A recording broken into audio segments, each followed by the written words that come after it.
حضرت ابو ہریرہ رضی اللہ تعالی عنہ بیان کرتے ہیں، رسول اللہ صلی اللہ علیہ وآلہ وسلم نے فرمایا، دینار و درہم اور دوشالے کا پرستار بندہ ہلاک ہوا، اگر اسے دیا جائے تو خوش اور اگر نہ دیا جائے تو ناراض۔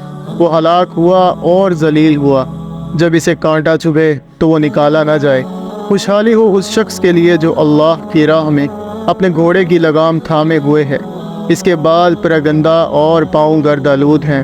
اگر وہ پہرے پر معمور ہے تو وہ پہرے پر ڈٹا ہوا ہے، اور اگر لشکر کے آخری دستے میں ہے تو وہاں بھی ڈٹا ہوا ہے۔ اگر وہ محفل میں شرکت کے لیے اجازت طلب کرے تو اسے اجازت نہ دی جائے، اور اگر وہ سفارش کرے تو سفارش قبول نہ کی جائے۔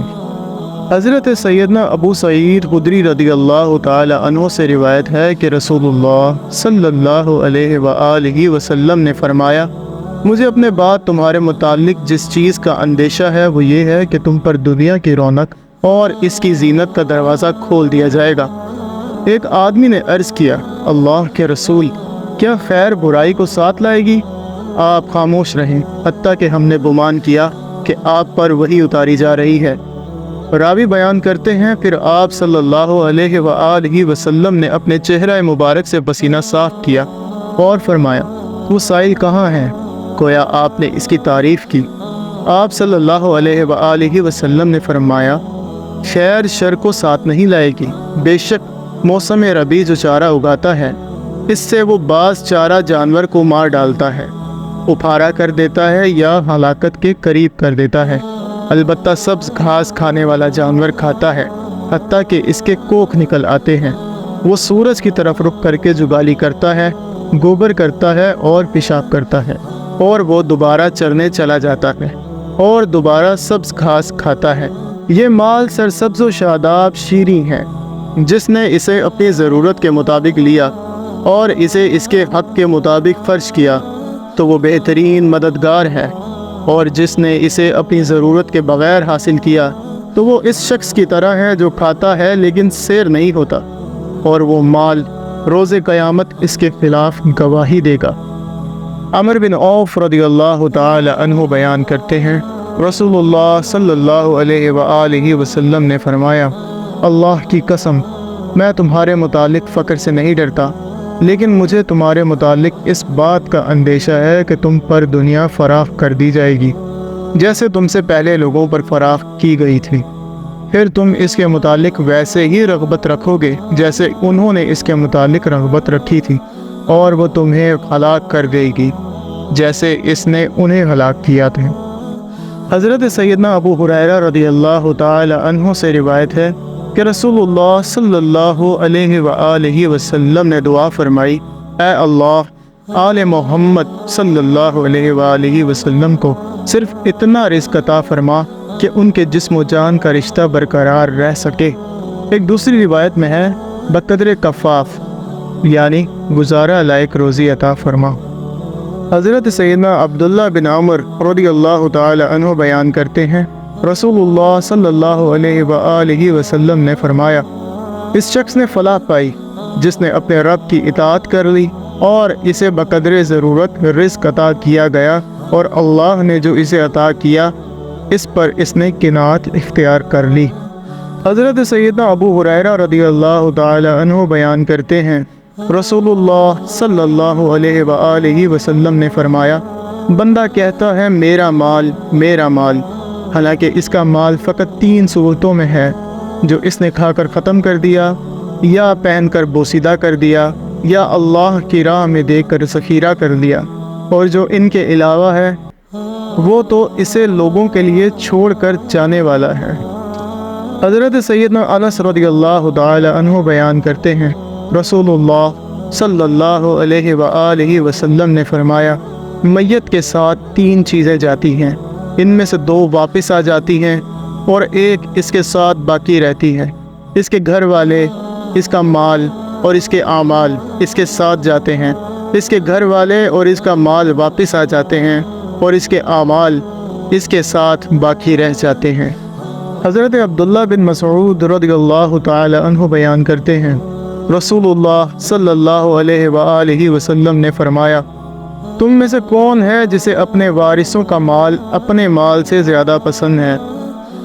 صحابہ نے عرض کیا، ہم میں سے ہر ایک کو اپنا مال اپنے وارثوں کے مال سے زیادہ پسند ہے۔ آپ صلی اللہ علیہ وآلہ وسلم نے فرمایا، بے شک اس کا مال تو وہ ہے جو اس نے آگے بھیجا، جبکہ وہ مال جو اس نے پیچھے چھوڑا وہ اس کے وارثوں کا ہے۔ مطرف اپنے والد سے روایت کرتے ہیں، انہوں نے کہا کہ میں نبی صلی اللہ علیہ وآلہ وسلم کی خدمت میں حاضر ہوا۔ آپ اس وقت سورہ تکاثر کی تلاوت فرما رہے تھے۔ آپ صلی اللہ علیہ وآلہ وسلم نے فرمایا، ابن آدم کہتا ہے، میرا مال، میرا مال۔ اے ابن آدم، حالانکہ تیرا مال تو صرف وہ ہے جو تو نے کھایا اور ختم کر دیا، یا پہن لیا اور بوسیدہ کر دیا، یا صدقہ کر کے آخرت کے لیے آگے بھیج دیا۔ حضرت ابو ہریرہ رضی اللہ تعالی عنہ بیان کرتے ہیں، رسول اللہ صلی اللہ علیہ وآلہ وسلم نے فرمایا، مالداری مال اور ساز و سامان کی کثرت سے حاصل نہیں ہوتی، بلکہ مالداری تو نفس کی مالداری یعنی قناعت ہے۔ عمر بن میمون عودی رحمہ اللہ بیان کرتے ہیں، رسول اللہ صلی اللہ علیہ وآلہ وسلم نے ایک آدمی کو نصیحت کرتے ہوئے فرمایا، 5 چیزوں کو 5 چیزوں سے پہلے غنیمت سمجھو، اپنی جوانی کو بڑھاپے سے پہلے، اپنی صحت کو اپنے مرض سے پہلے، اپنے مالدار ہونے کو اپنی محتاجی سے پہلے، اپنی فراغت کو اپنی مصروفیت سے پہلے، اور اپنی زندگی کو اپنی موت سے پہلے۔ حضرت ابو ہریرہ رضی اللہ تعالی عنہ سے روایت ہے کہ رسول اللہ صلی اللہ علیہ وآلہ وسلم نے فرمایا، سن لو، دنیا اور جو کچھ اس میں ہے سب ملعون ہے، ہاں البتہ اللہ کا ذکر، اللہ کے پسندیدہ اعمال اور عالم و متعلم اس سے مستثنیٰ ہے۔ حضرت سیدنا ابن مسعود رضی اللہ تعالی عنہ بیان کرتے ہیں، رسول اللہ صلی اللہ علیہ وآلہ وسلم نے فرمایا، جاگیریں مت بناؤ ورنہ تم دنیا میں منہمک ہو جاؤ گے۔ حضرت سیدنا کعب بن مالک رضی اللہ تعالی عنہ اپنے والد سے روایت کرتے ہیں، انہوں نے کہا، رسول اللہ صلی اللہ علیہ وآلہ وسلم نے فرمایا، 2 بھوکے بھیڑیے جنہیں بکریوں کے ریوڑ میں چھوڑا جائے تو وہ ان کے لیے اتنا نقصان دہ نہیں جتنی آدمی کے مال و جاہ کی حرص اس کے دین کے لیے نقصان دہ ہے۔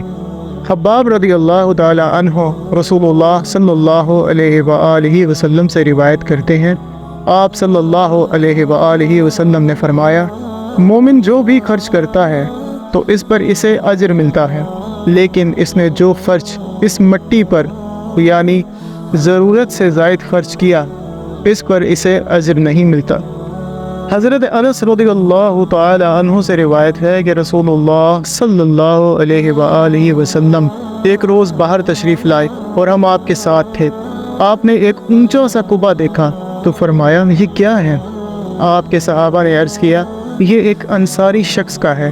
آپ خاموش ہو گئے اور اسے اپنے دل میں رکھا، حتیٰ کہ جب اس کا مالک آیا تو اس نے لوگوں کی موجودگی میں آپ کو سلام کیا، لیکن آپ نے اسے اعراض کیا۔ اس نے کئی مرتبہ ایسا کیا، حتیٰ کہ اس آدمی نے آپ میں ناراضی اور اپنے سے بے رخی پہچان لی۔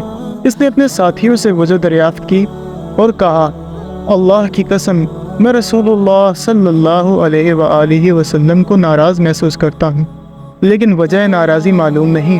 انہوں نے بتایا، آپ صلی اللہ علیہ وآلہ وسلم باہر تشریف لائے تھے اور آپ نے تمہارا قبہ دیکھا تھا۔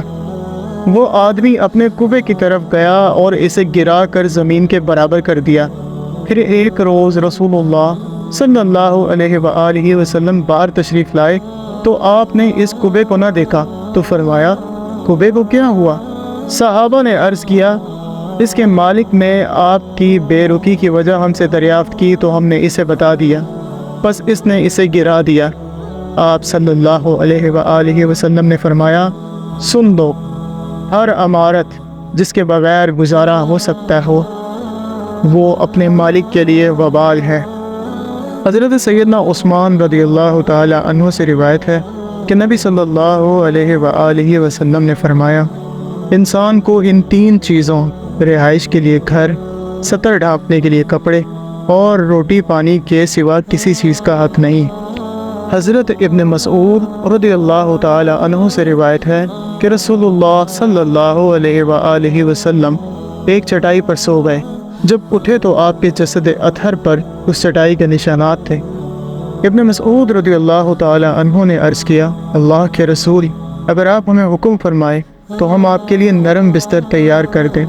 آپ صلی اللہ علیہ وآلہ وسلم نے فرمایا، میرا دنیا سے کیا تعلقات، میں اور دنیا تو ایسے ہیں جیسے کوئی سوار کسی درخت کے نیچے سایہ حاصل کرنے کے لیے رکتا ہے اور پھر کوچ کر جاتا ہے اور اسے وہیں چھوڑ جاتا ہے۔